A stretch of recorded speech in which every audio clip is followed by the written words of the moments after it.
والتين والزيتون وطور سينين وهذا البلد الأمين لقد خلقنا الإنسان في أحسن تقويم ثم رددناه أسفل سافلين إلا الذين آمنوا وعملوا الصالحات فلهم أجر غير ممنون فما يكذبك بعد بالدين أليس الله بأحكم الحاكمين.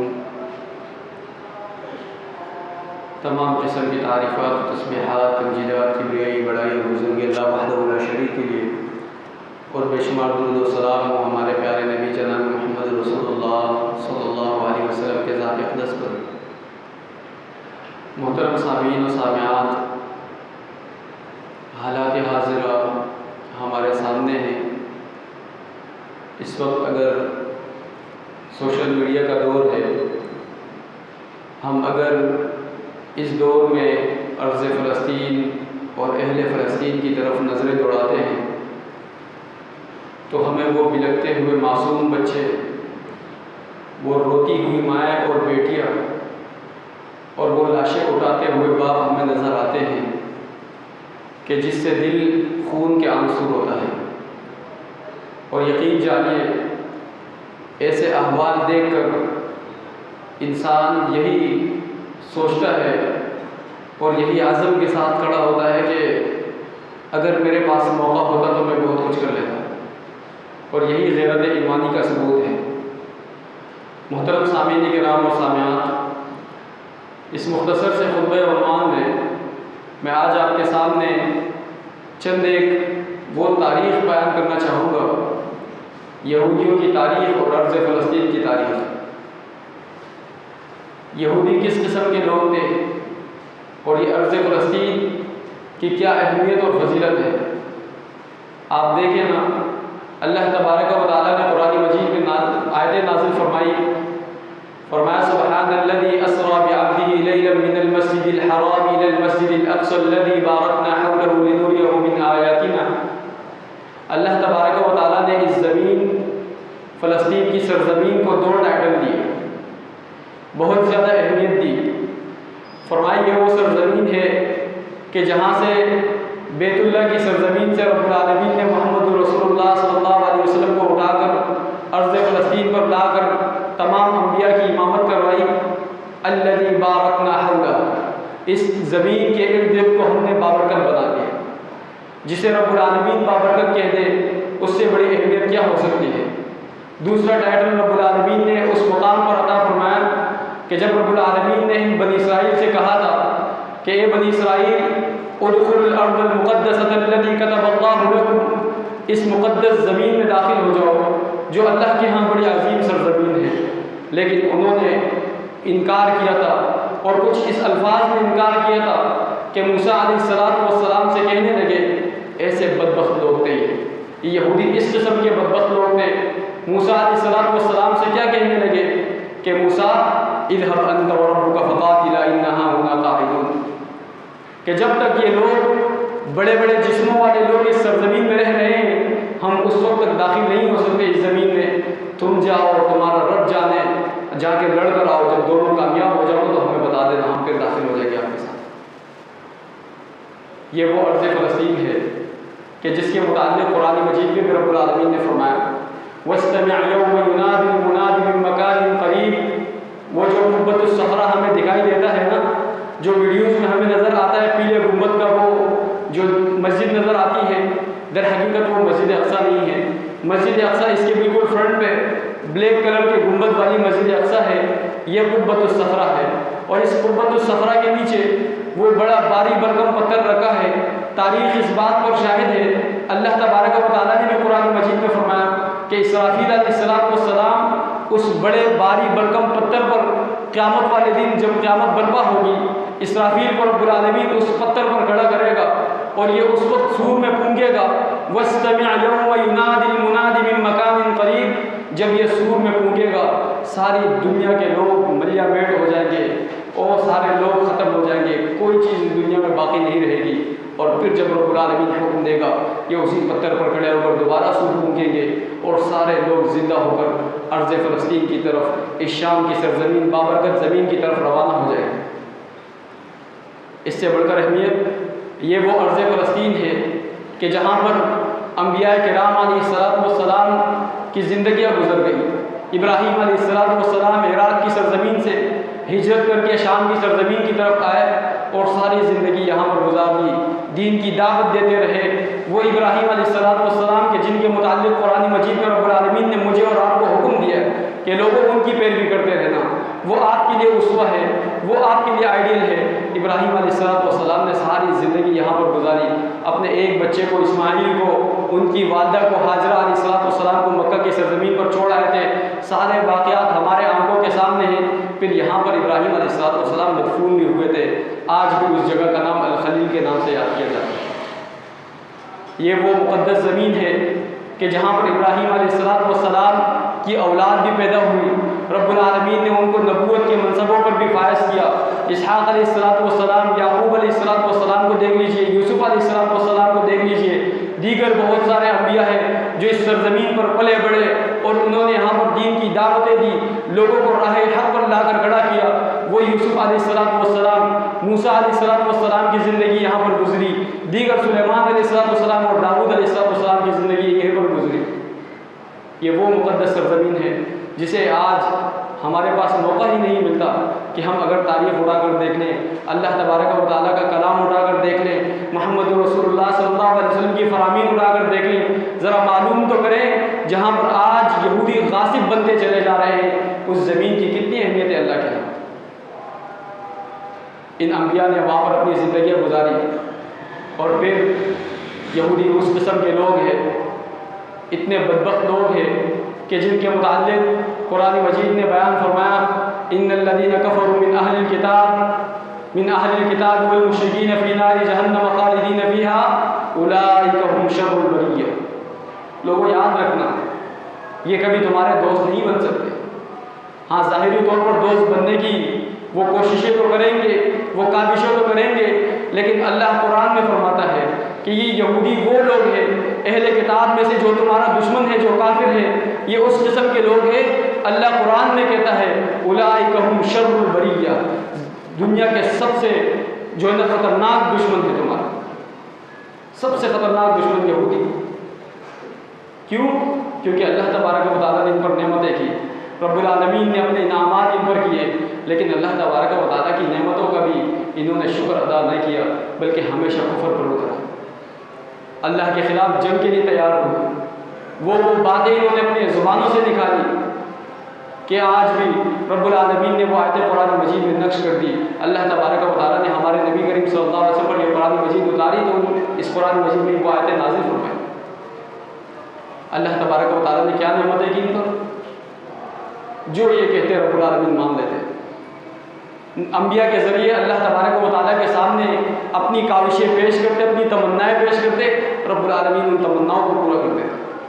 اللہ قرآن میں کہتا ہے لوگوں یہ اس قسم کے لوگ ہیں کہ یا بنی اسرائیل اذکروا نعمتی التی انعمت علیکم وانی فضلتکم علی العالمین، ہم نے ان لوگوں کو زمین کے تمام لوگوں پر فضیلت دی تھی، تمام جہانوں پر فضیلت دی تھی ان لوگوں کو، لیکن یہ بات ان کو اچھی نہ لگی اور کفر پر اتر آئے۔ کس طرح سے کفر کیا؟ جو کچھ مانگتے تھے رب العالمین نے سورۃ البقرہ میں 50 صفات بیان کی، 50 وہ نعمتیں بیان کی جو رب العالمین نے ان پر کی تھی، لیکن اس کے باوجود انہوں نے کفر کیا۔ جب یہ موسیٰ علیہ السلام سے کہنے لگے نا کہ موسیٰ تم جاؤ، تمہارا رب جانے، جا کر لڑ کر آؤ، جب کامیاب ہو جاؤ تو ہم داخل ہوں گے اس سرزمین میں، اس وقت رب العالمین نے ان کو ذلیل اور رسوا کیا۔ ایک صحرا پر 40 سال تک در بدر پھرتے رہے اور اس وقت پھر رب العالمین سے پھر دعا کرنے لگے کہ موسیٰ اپنے رب سے دعا کرو نا کہ اللہ تبارک و تعالیٰ ہمارے لیے کوئی انتظام کر دے، اس زمین پر، اس صحرا پر یہ ریت بھی بہت گرم ہے، اس کے پتھر بھی بڑے گرم ہے، گرمائش کی وجہ سے ہماری جانیں نکل رہی ہے، اللہ سے دعا کرو کوئی انتظام کر دے۔ پھر موسیٰ علیہ السلام دعا کرنے لگے اور اللہ کہتا ہے ہم نے پھر موسیٰ کی بات مانی، وَظَلَّلْنَا عَلَيْكُمُ الْغَمَامَ وَأَنزَلْنَا عَلَيْكُمُ الْمَنَّ وَالسَّلْوَىٰ۔ رب العالمین نے ان کی تمنائیں پوری کی، اللہ تبارک و تعالیٰ نے ان صحراؤں میں ان کے اوپر بادلوں کے سائے دیے، تاکہ یہ نیچے آسانی سے زندگی گزار سکے، لیکن پھر کفر پر اتر آئے۔ رب العالمین نے من و سلوہ نازل کیا، پھر کفر پر اتر آئے کہ اب یہ من و سلوہ اور زیادہ نہیں کھایا جاتا، اب یہ ہم سے نہیں کھایا جاتا، ہمیں وہی کاشتکاری کرنے دی جائے، وہی پیاز اگائیں گے، وہی دال کھائیں گے، یہ چیزیں اب ہم سے نہیں کھائی جاتی۔ اللہ کی قسم اگر اچھے طریقے سے اللہ کا شکر ادا کرتے اور رب العالمین کے سامنے پھر گڑ گڑاتے کہ اللہ تو ہمیں نواز دے، اللہ کی قسم اللہ کے لیے کوئی بعید نہ تھا کہ دمبے اور دیگر کڑھائیاں نازل کر دے، کوئی مشکل نہیں تھی اللہ کے لیے، لیکن ہمیشہ سے کفر پر اترنا یہ ان کی زندگی کا حصہ تھا۔ وہ باتیں جو رب العالمین نے قرآن مجید میں نازل فرمائی یہ اللہ کو کہتے تھے، اللہ رب العالمین کو، کہ ان اللہ فقیر ونحن اغنیاء۔ یہ اس قسم کے لوگ تھے کہ جو اللہ رب العالمین کے متعلق کہا کرتے تھے کہ اللہ فقیر ہے، تمہارا رب فقیر ہے، ہم بڑے غنی ہیں، ہم بڑے مالدار ہیں۔ کتنے بدبخت لوگ تھے، اولئک هم شر البریہ۔ اسی لیے تو رب العالمین نے کہا زندگی دنیا کے سب سے بدترین لوگ ہیں۔ پہلے رب العالمین نے فضیلتوں سے بھی نوازا تھا، لیکن پھر رب العالمین نے کہا بدترین لوگ یہی ہے، سب سے بدترین دشمن تمہاری یہی۔ کیوں؟ کیونکہ اللہ تبارک و تعالیٰ نے قرآن مجید میں آگاہی دی، لوگوں یہ وہ قسم کے لوگ ہیں، لَتَجِدَنَّ أَشَدَّ النَّاسِ عَدَاوَةً لِلَّذِينَ آمَنُوا الْيَهُودَ وَالَّذِينَ أَشْرَكُوا۔ اللہ تعالیٰ قرآن میں فرماتا ہے لوگوں تمہیں اگر اس دنیا میں کسی شخص کو دیکھنا ہے کہ جو تم سے سب سے زیادہ دشمنی کرتا ہے، وہ یہودی تمہیں ملیں گے، وہ یہودی ملیں گے، اور اس کے بعد وہ لوگ ملیں گے جو شرک کے دلدل میں پھنس کر اپنی زندگیاں گزارتے ہیں۔ سب سے خطرناک دشمن یہ دو قسم کے لوگ اللہ تبارک و تعالیٰ نے بیان فرمایا ان کے متعلق، کس طرح سے یہ مسلمانوں کے بڑے خطرناک دشمن رہے ہیں۔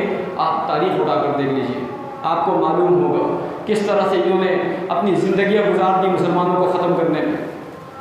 عمر بن خطاب رضی اللہ عنہ کا زمانہ آیا، انہوں نے یہاں پر اللہ کے رسول صلی اللہ علیہ وسلم کے زمانے کو دیکھ لیجئے، وہ رومن امپائر وہاں پر جب وہ وہاں پر سلطنت کر رہا تھا اس ارض فلسطین پر، اللہ کے رسول صلی اللہ علیہ وسلم نے اس وقت یہ نشانی بتائی تھی کہ قیامت اس وقت تک قائم نہیں ہوگی جب تک اس ارض فلسطین پر دوبارہ مسلمانوں کی حکمرانی نہ آ جائے۔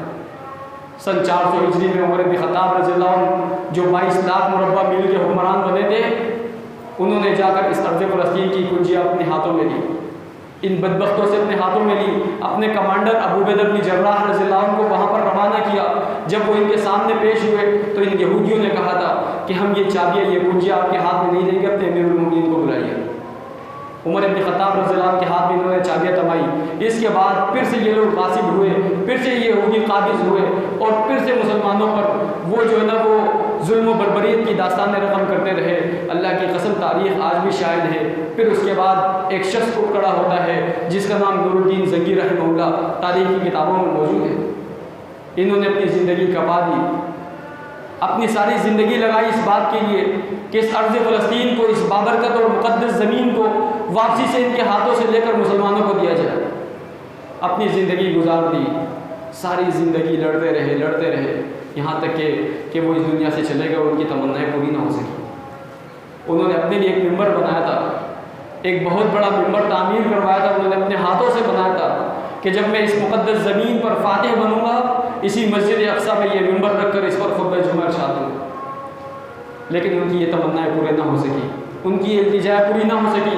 ان کا ایک شاگرد اٹھتا ہے، صلاح الدین ایوبی کے نام سے لوگ انہیں جانتے ہیں، تاریخ شاہد ہے انہوں نے کس طرح سے ان کے لیے قربانیاں دی اس ارض مقدس کے لیے۔ اللہ کی قسم وہ باتیں بھی تاریخ میں موجود ہے کہ صلاح الدین ایوبی رحمۃ اللہ علیہ فرماتے ہیں میں اٹھ کھڑا ہوتا، میں راتوں کو اٹھتا، قدم بڑھاتا اس ارض فلسطین کے لیے، میرے اپنے ہی بتیجے اور بانجے وہ میرے پیٹ میں خنجر گھوم دیتے، اور پھر کئی مہینوں کے لیے میں بستر پر پڑا رہتا، میرے وہ زخم جگہ تک نہ پہنچتے، اور پھر رب العالمین نے جا کے فتح دلائی۔ ان یہودیوں نے ان کے اپنے ہی بتیجے خریدے تھے، ان کے بانجے خریدے تھے، اور ان کے اپنے عزیز و قارب کو پیسہ دے کر صلاح الدین ایوبی کے خلاف لگایا تھا، لیکن پھر رب العالمین نے انہیں فتح دلائی۔ وہ وقت یاد کیجئے نا، یہ یہودی تو ہم ہمیشہ مفاد پرست ہے۔ اللہ کے رسول صلی اللہ علیہ وسلم نے بھی اس متعلق بہت ساری نشانیاں بیان فرمائی۔ وہ وقت یاد کیجئے کہ جب اللہ کے رسول صلی اللہ علیہ وسلم ابھی آئے، ان کی بعثت نہیں ہوئی تھی، ابھی ان کی پیدائش نہیں ہوئی تھی۔ اس سے قبل یہ یہودیوں کو معلوم تھا، ان کی تورات میں لکھا ہوا تھا کہ ایسے جنڈ والی سرزمین میں جہاں پر کھجور کے درخت بہت سارے ہوں گے وہاں پر ایک نبی آئے گا، اور یہ ساری نشانیاں جانتے تھے۔ ارض فلسطین کو چھوڑ کر مدینہ میں آ کر بسنے لگے، اس کی وجہ یہ تھی کہ جب یہ نبی آئے گا ہم اس کے ساتھ زندگی گزاریں گے، اور یہ نبی بھی ہوگا، اللہ ان کو فتوحات بھی دے گا، اور ساتھ ساتھ میں ہم مال غنیمت بھی سمیٹیں گے، اور ہم اس کے ساتھ ساتھ چلتے رہیں گے۔ لیکن رب العالمین کو یہ منظور نہ تھا۔ اللہ تبارک و تعالیٰ نے وہ نبی ان کے آل میں سے، ان کے اولاد میں سے انہیں بعثت نہ دی، بلکہ آل اسماعیل میں سے انہیں بعثت دی۔ ان کی پیدائش رسول اللہ صلی اللہ علیہ وسلم کی اسماعیل کی اولاد میں سے ہوئی، تو اسی لیے یہ لوگ ہمیشہ سے رسول اللہ صلی اللہ علیہ وسلم کے خلاف بھی جو ہے نا وہ جنگ کے لیے تیار ہوتے تھے۔ دیکھیں نا قرآن مجید اڑا کر دیکھ لیں، سورۃ الحشر قسم اللہ کے بارے میں دوسری سورت، اللہ تبارک و تعالیٰ نے پورے واقعات اس میں بیان فرمایا، کس طرح سے رسول اللہ صلی اللہ علیہ وسلم کے خلاف دست و گریباں ہوئے۔ بنو قریظہ والے، بنو قینقاع والے، بنو نذیر والے، اور پھر خیبر کے موقع پر تمام یہودی، سارے دنیا کے یہودی ایک ساتھ اکٹھے ہو کر اللہ کے رسول صلی اللہ علیہ وسلم کے خلاف وہ جنگ کے لیے تیار ہوئے۔ رب العالمین نے جب اس جنگ میں فتح دی نا، اس وقت یہودی یہ اعلان کرنے لگے کہ اللہ کی قسم کبھی مسلمانوں کے خلاف سامنے سے وار نہیں کریں گے، جب بھی وار کریں گے پیٹھ پیچھے سے وار کرنے کی کوشش کریں گے۔ آج آپ دیکھ لیجئے سارے مغربی ممالک کو اپنے ساتھ ملا کر مسلمانوں کے خلاف وار کیے جا رہے ہیں، ان بچوں کو کس طرح سے جو ہے نا وہ شہید کیا جا رہا ہے۔ اللہ کی قسم سارے واقعات ہمارے آنکھوں کے سامنے، بعض لوگ تو ہمیں کہتے ہیں کہ یہ ویڈیوز دیکھی نہیں جاتی۔ سوچئے نا کبھی کبھی اگر ہمارے یہ بچے ہوتے تو اللہ تبارک و تعالیٰ نے کس قدر حفاظت کے ساتھ ہمیں رکھا ہے، ہمارے بچوں کو رکھا ہے۔ یقین جانیے کس طرح سے ان پر زندگیاں گزر رہی ہے، ظلم و بربریت کی داستانیں رقم ہو رہی ہے۔ میں آخری بات آپ کے سامنے رکھنا چاہوں گا، قرآن مجید میں اللہ تبارک و تعالیٰ نے یہ بھی بیان فرمایا کہ یہودی تو وہ لوگ ہیں کہ جنہوں نے انبیاء کا ناحق قتل کیا۔ رات میں مطالعہ کر رہا تھا، میں نے دیکھا کہ اس انبیاء کا ناحق قتل کرنا، اس کی تشریح میں کون کون سے انبیاء آتے ہیں، تو بے شمار انبیاء مجھے ایسے ملے کہ جن کا قتل ان یہودیوں نے کیا تھا۔ وہ تاریخ کی وہ روایت بھی میرے سامنے آئی کہ جس میں یہ موجود تھا کہ یہ یہودی دن کے صبح کے وقت کئی سینکڑوں انبیاء قتل کرتے تھے، اور شام کو اپنی منڈیوں پہ بیٹھ کر سبزیوں کے جو ہے وہ سودا کیا کرتے تھے، اپنی دکانوں پر کاروبار کیا کرتے تھے۔ دن کو کئی سو انبیاء